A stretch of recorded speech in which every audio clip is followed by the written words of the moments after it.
Hello and welcome back to the channel, and in today's video we are going to try and sow the seeds of ice flower. Okay, so these are really fine seeds. As you can see, this is just half of what I have in one pack, really, and the seeds are very fine, very teeny tiny. They might actually blow off if there is a bit of wind or breeze where you're taking them out, so be careful to open the pack not under the ceiling fan, okay, and not outside when it's windy. Open it very carefully in a small tray, okay, and just so you don't lose them. These are really fine. No need to separately sow them in teeny tiny little trays and pots. It is best that you sow them directly in a pot where you want them to grow. So just sprinkle it, and that is all that is going to take. Do not do anything extra special while they're germinating. Let them grow a little bit if they do germinate, okay, provided you have not received an old seeds pack. Then you can fertilize it a little bit more. See, I'm not doing anything extra special over here because there is no guarantee if the seeds are really old or not. So these are the two things that I'm using. A very simple proportion and combination of mulch or coco peat. You can use sawdust, which is a little bit moist. This one is not moist, which I'm showing you. This is just kept for demonstration purpose.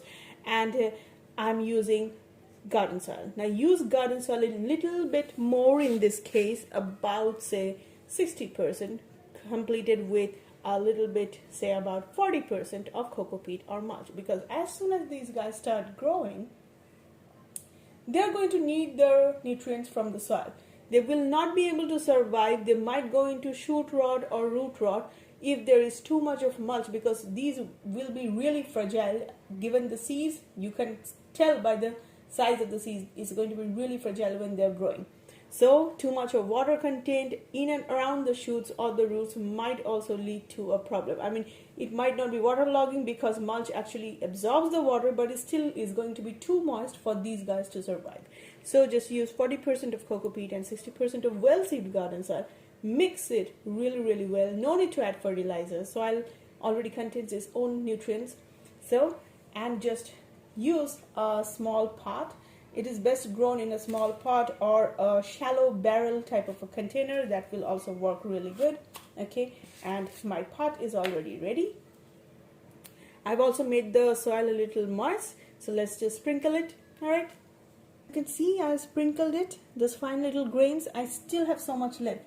So you will probably need, like with a teeny tiny little seed pack, you are probably going to require at least 4 or 5 small pots that you can fill up. So it's economic, convenient, and cheap. If it grows, then it's really good, and the flowers are really pretty and beautiful. Okay, so only after they are surviving, they're big enough, then you start fertilizing it with maybe just 2 granules of seaweed in like half a cup of water, not too much. Okay, or maybe 1 cup of water. You can increase the water content if you need.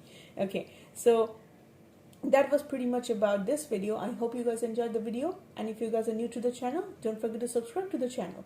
This is one of the best plants that you can do for your spring garden. They really like very low temperature sunlight, so you can also do the technique where you are taking the pot out in the morning and bringing them back in during the later part of the day. So you can just you will just have to save it a little bit from the chilly night weather. Okay, and that's pretty much about it.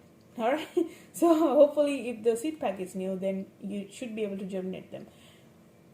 All right, so that was pretty much about this video. I hope you guys enjoyed it. Bye for now.